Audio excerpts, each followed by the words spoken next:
to make a motion to change tonight's agenda, and my motion is to for the removal of item 15.12 from tonight's agenda, and I can give a rationale for that at the appropriate time. I would agree with Trustee Castañeda Calleros that this is an unnecessary item. Well, I'm the one that submitted it, and there's a reason why, is that I still don't know how much we have to spend for negotiations. It's very unclear. I don't have an analysis, so I don't have any confidence in being able to say how much we have to spend. It first started at a ceiling, and we were advised this is what we could afford.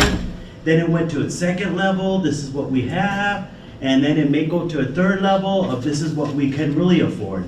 So without an analysis, I have no confidence in being able to say that I know what we have to spend. And I've had, my experience is that I'm aware that school districts put monies aside and they park it somewhere. I don't know where everything is parked. And I don't have full confidence in. I've only been here a year. Maybe that has to do with it. But in my experience is that there needs to be transparent in the budget. I need to know how much we have. And I feel so much about this that should this motion be defeated, I'm going to ask for a state audit. And I'm going to ask everybody who is a union member, an employee, a student, to sign my petition to ask for a state audit, because it needs to be clear. I need to be a decision policy maker on this board. I was elected, and I have to have confidence that I know what the taxpayers' dollars are. And I do not have that. And until you do so, you defeat this motion, I'm going to ask for a state audit right out front. And I'm going to ask for everyone's support to get that.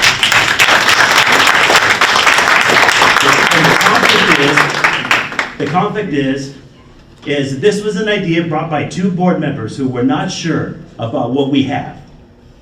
3 board members are obviously confident that they know what the dollars are, and it was a blind confidence.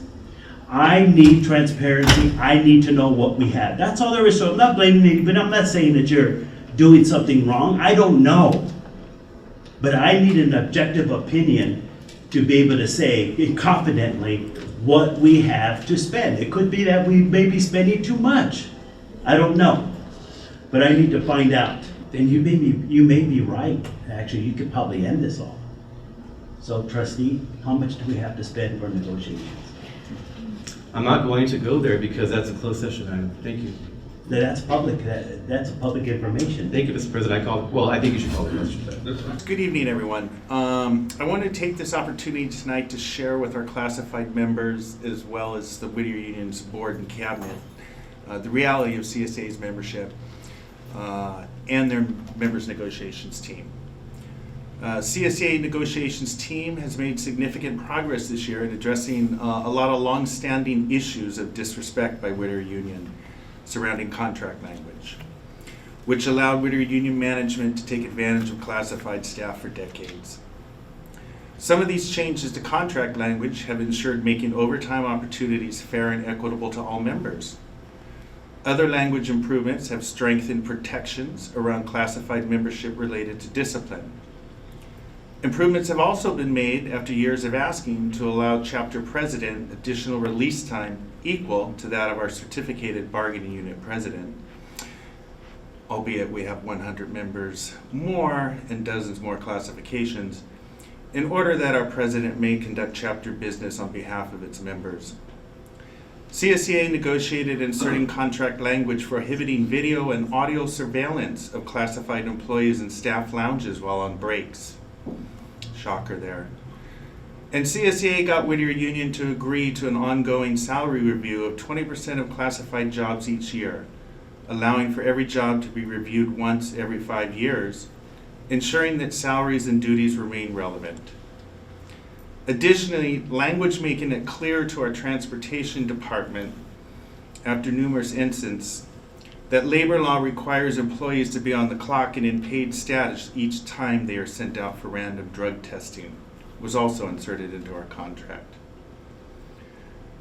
With all these wonderful improvements, however, there are 2 things that CSEA has not been able to persuade Whittier Union to agree on. and they are respect for classified staff and transparency with the board, which we saw a preview to earlier this evening. First, regarding respect for classified employees and its relationship to salary. Let me address a recent letter sent to classified members in response to several letters classified employees sent to the board.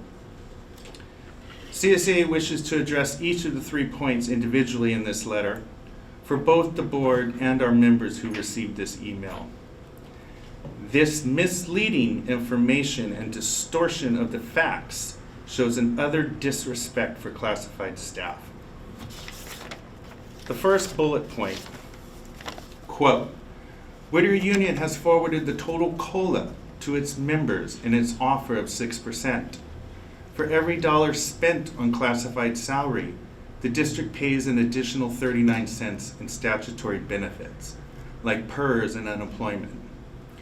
6% times 1.39 equals 8.34%, end quote. This statement is misleading at best and an intentional distortion of the facts at worst.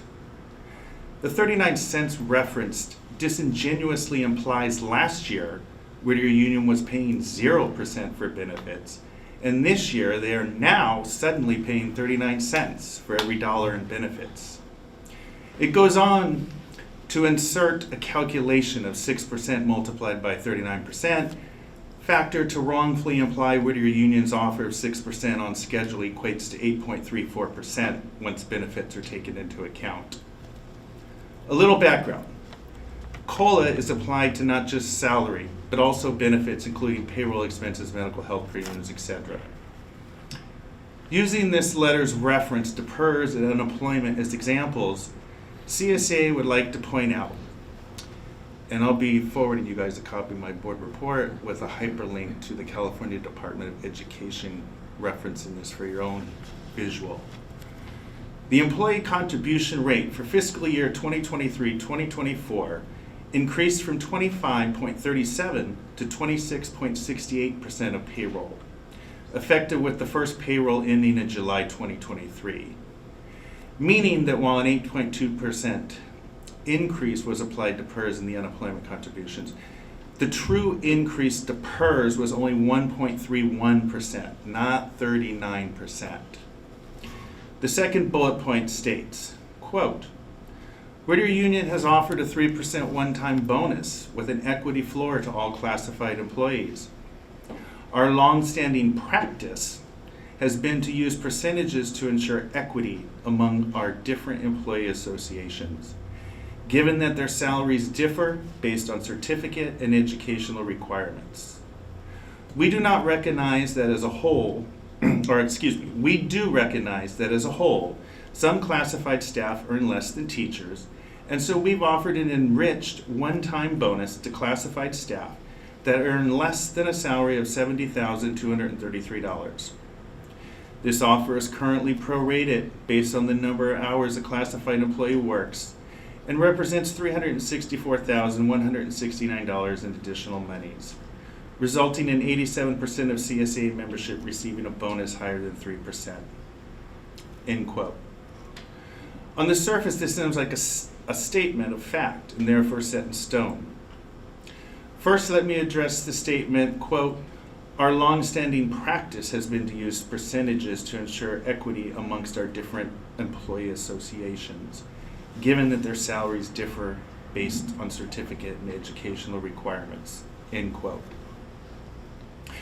While on-salary schedule adjustments provided as a percentage of salary schedule do rightfully take into account the difference between certificate and education requirements, off-schedule one-time bonuses are not typically tied to any salary schedules unless the intention is to rig the system to provide the lion's share of any funds available for bonuses to those at the higher end of the pay scale. As the letter states, this has been Whittier Union's, quote, practice, unquote, and not founded in any reality of what bonuses are generally meant to represent. Bonuses are typically given to employees as a means of saying thank you to all employees who equally stepped up to ensure an organization's goals were met successfully. In fact, you do not need to look any further than our very own backyard right here to see many school districts chose to honor all their employees equally by providing a cash bonus of equal amount to both certificated and classified employees, unlike Whittier Union's choice to favor one bargaining unit over the others. One might even argue, while test scores have declined in recent years, even with an overstaffing of certificated staff, Whittier Union's classified staff have maintained the functions of their departments while severely understaffed, meaning perhaps classified staff are the ones who should be receiving more in terms of a dollar amount for off-schedule bonuses. The third bullet point, quote, the early retirement offer, PARS, is actually a cost-saving measure anticipated to save between $6 and $7 million over the next 5 years. This savings takes into consideration the initial cost of $3.5 million for your reference. The savings is realized in not refilling the positions of teachers retiring, and our initial refill rate is even less than we predicted, which may result in greater savings. This savings allows us to maintain the declining enrollment fund for the future. Saving this fund for the future is important because we look at our elementary school enrollment. We continue to see a decline in enrollment for more years to come, end quote. Again, Whittier Union's argument is that they have saved the district $6 to $7 million. Not this year, but perhaps out 5 years from now. This is a no-brainer for those with just common basic sense. There are no savings here, only smoke and mirrors. Whittier Union is arguing that they have saved an amount of money equal to the salaries of staff they no longer need. The cold, hard reality of the truth is, had Whittier Union just laid off these overstaffed positions, Whittier Union not only would have saved the same $6 to $7 million over the next 5 years, but the additional $3 to $5 million they were not required to pay out in order to save those savings. Let me be clear though, CSEA never and would never advocate for layoffs, but CSEA equally will not allow Whittier Union to distort the facts anymore. This was a choice Whittier Union made to waste general funds intended for students to maintain full staffing, to protect one group of employees at the expense of the district budget and all other groups of employees. Which brings me to my second point, transparency. And we saw a little bit about that earlier this evening. CSEA has not been able to convince Whittier Union to provide transparency with their board. Whittier Union continues to distort and mislead not just to our members, but to the very board who employs them to carry out their wishes and desires. By failing to be transparent and honest with the board, effectively the board's hands are tied even if they wanted to show respect and transparency to classified staff. Later on tonight, hopefully you guys are going to be reconsidering agenda item 15.12 to approve the services of an independent consultant for a draft independent budget review, to advise the Board of Trustees on budget questions regarding, but not limited to, performing a budget review for negotiations, which involves analyzing each major revenue and expenditure category in the district's budget, ancillary funds, reserves, restricted and unrestricted, employee salaries, and other financial matters. During this year's negotiations, CSEA and the Cabinet have both presented to the Board their interpretation of the budget. CSEA has invested in its own forensic accounting analysis of the budget, which is what our proposals have been based on. As we have repeatedly stated, we have no intention or interest in bankrupting our employer. But Whittier Union has continued to argue that CSEA's budget analysis is flawed. CSEA both supports this resolution and views this as an opportunity for the Whittier community to discern who truly seeks transparency with the board. CSEA perceives this as an opportunity for the Whittier community to note which board members are in support of such transparency and which board members are not in support of transparency with their constituency. Having an independent audit only makes sense, and CSEA hopes all board members, cabinet, and our superintendent would agree to an independent audit by a neutral third party. Thank you for your consideration tonight. And then I did want to make a couple comments. First, I wanted to speak directly to Ms. Josefina Canchola.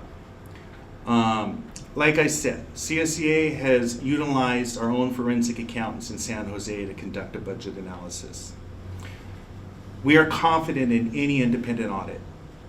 While I personally have no interest in, I don't know this Teresa Dreyfus or something, when I first saw this on the board tonight, I thought, wow, and you can tell that's why I prepared my speech. I thought maybe the board's finally listening to us. Maybe there's going to be some transparency here tonight. I was disappointed. I don't understand why board members would pull something from an agenda without letting it come up for discussion, at which point all of you guys could make your own points. You would also at that time, if you're not familiar with Robert's Rules of Order, you could have made a friendly amendment there. And I would ask that when you reconsider it that you do support bringing it back. Like I said, you can make a friendly amendment. We have no vested interest in this person. I also would ask that it's not somebody that the district appoints, but somebody that the board chooses. Again, I'm confident in our analysis. And if for some reason it doesn't go the way that you want, you still have your 3-2 there. You can disagree with it there, but I'm not in favor of shooting something down on the agenda before it even gets to come up for discussion.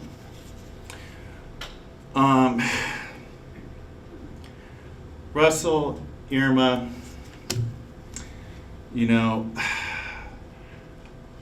I don't know, I'm disappointed to see that happen tonight. Again, we have nothing to hide. I know you each individually. I think you're wonderful people, but perception for those that don't know you, this doesn't look good. Shooting something down, it sends a message that maybe there is something to hide. Maybe there is something to cover up. And so, again, I would just respectfully ask that you reconsider and let that motion come up for a vote. And during that time, like I said, you have the opportunity to suggest, an alternate, make a friendly amendment if you want something different and have a discussion there. But don't shoot it down before it even gets to come up for evaluation.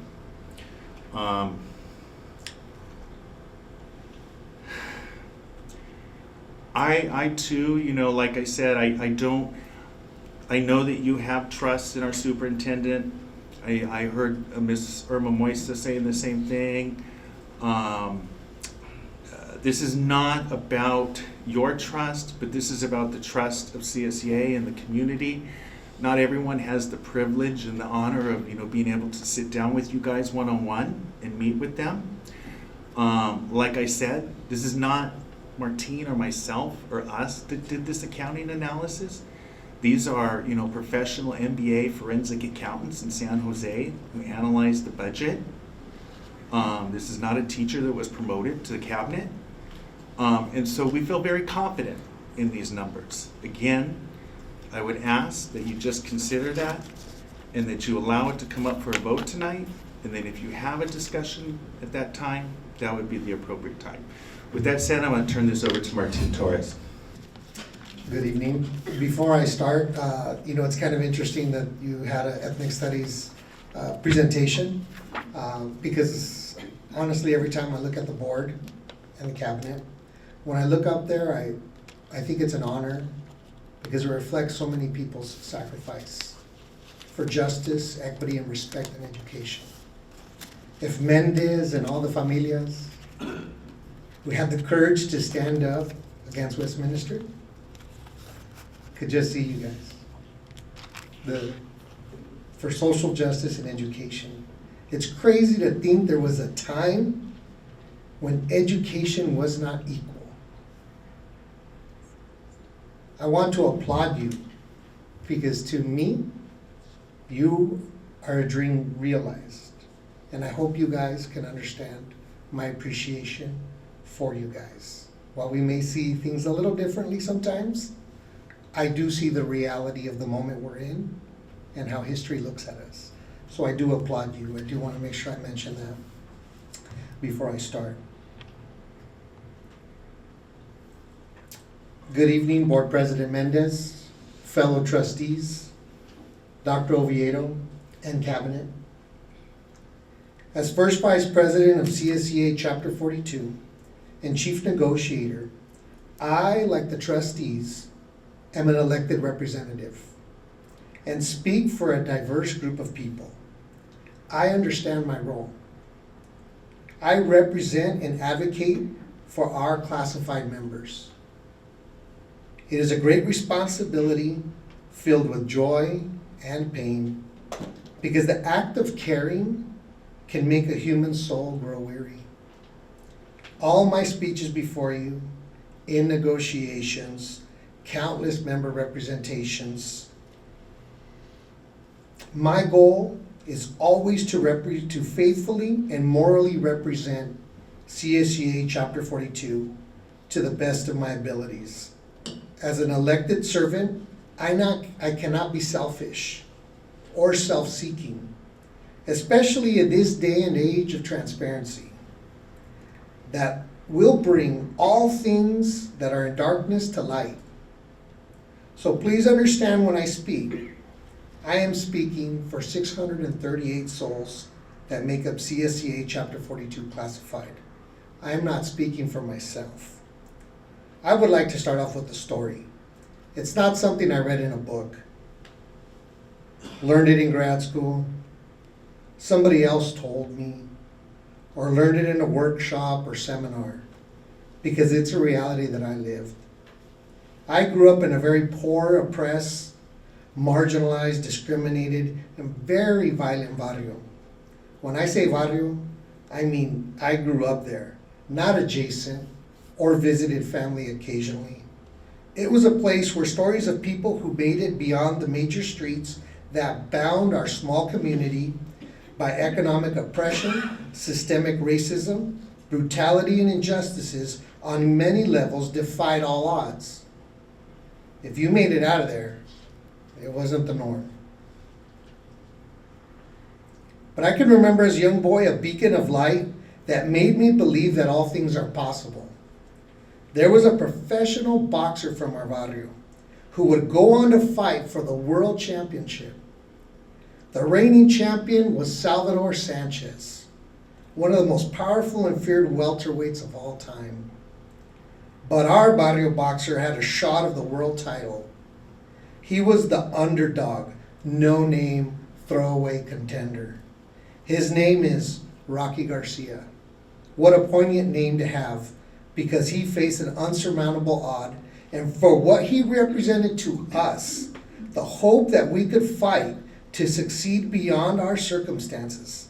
As a matter of fact, the city where we lived made a proclamation of Rocky Garcia Day and gave him the keys to the city. I could proudly say I attended. And as a young boy, I was in heaven to see a man and a legend who was from my barrio.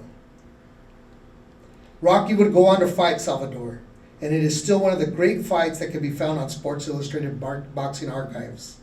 Rocky went the distance, and at that time it was 15 rounds. Rocky did not get knocked out, and he hurt Salvador a few times. What a powerful moment that was for me and many people in the barrio, because he was our story. He was the underdog, disrespected fighter. He wasn't given a fair shot. But when that opportunity came, he went for it, and he put all of his heart and soul. He put it all on the line, believing he could win. Fast forward a few years later, as a young teenager, I met Rocky. After seeing him being hailed by city officials, the boxing world, there he stood before me, a bit run down from the blue-collar job in a factory. But yet, I still saw him with the same eyes. He was a god amongst men. Rocky not only trained me, but he also became a friend. It broke my heart when he told me about his experience in the professional boxing world. The true essence of what happens behind closed doors by those who are in power, those who control the purses, which is the money. Everyone said he was never supposed to go the distance, but he did. Rocky would tell me that he became a danger to them for the fear they had that he would knock out Salvador. Although he had a rematch clause, it was something that would never be because Salvador died prematurely and Rocky never got the chance. Rocky would never get a chance for greatness because everyone underestimated and they feared him. He would tell me countless times, boxing is rigged. The people in the ring are not what they appear because the choice has already been made before the boxing match ever took place. By design, boxing is unequal and unfair because one is favored over the other. What promoter in their right mind would let their prize fighter potentially lose? I think a lot of Rocky these days. The fight against all odds, the fight against those who oppose you ideologically. When I think of Rocky, I choose to learn from his experience. And I still have very fast hands and could go a few rounds. And it is with that same determination and responsibility that I have for Chapter 42 classified members, which I take very seriously, to constantly advocate for them and their families for their lack of respect and second-class employee status. Because that's what it comes down to. There's a great irony for me because I've heard it said that I offend some. What about the great offense to us? Dare I say transgression? The Me Too is not truly proportional because it does not apply to us. As a matter of fact, it isn't even in our contract. Remember, we're all servants who are elected to not serve ourselves, but serve those who put their trust in us.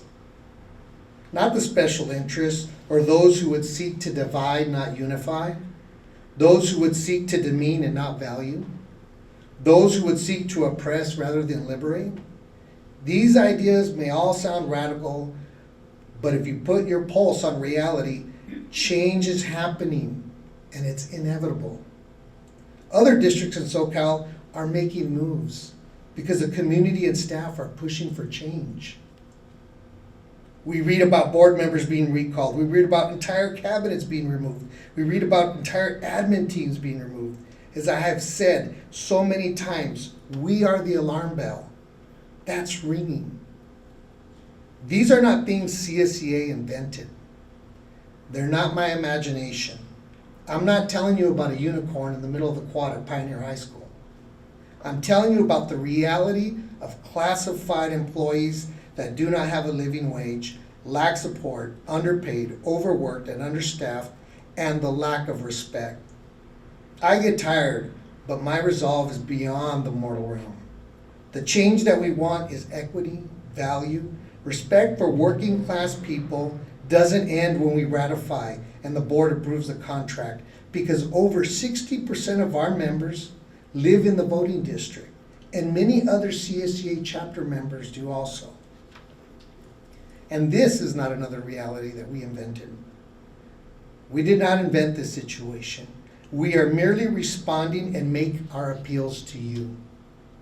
I'm not asking to take food from your plate or services from students. I'm sure you've had enough of all the facts regarding the budget. As a community member and staff, I can't understand why the basis of equality, fairness, and equity cannot be implemented for all staff. As an employee representative and member of this community, I ask that you will serve the best interests of the community because my family is part of this community. And I would like to see the values of our school district reflect the values of our community because change is here. I am merely the voice crying out in the wilderness. You could choose to ignore me. My speech is not rhetoric, it's not propaganda, it's not aggressive, it's not threatening, although some have demonized me, which is a point of fact. But I will not give up, and there is many more CSEA union leaders coming up behind me. With the spirit of justice and passion for change, because change is happening now. It's inevitable, and I hope you're serving the community who elected you. This truly will make Whittier Union the premier educational institution with full staffing to provide students all the resources that are needed. I know change can be hard and sometimes be viewed as offensive. Change is probably one of the hardest things for human beings to do. This is about you doing what's right for the classified staff of Whittier Union and doing what's right for students because we provide the support and resources for them. The alarm bell is ringing and my question is anyone going to take action and respond? I'm here to report that classified employees feel disrespected, not valued, and that the Me Too is truly everyone else except us. What about us? As a public institution, transparency should be championed. Anything less, it fuels distrust. And I hope, on a side note, as you guys reconsider, I would hope that the board would be able to come to an agreement, because I think this is something that's needed. It's something that will help build, not divide. And I think when you want to shoot it down, I think it leads to more questions rather than let's find the answers. There's only one way to discovery, right? That's by asking questions. There's nothing wrong with asking questions. So I hope you reconsider, and thank you all. Good night.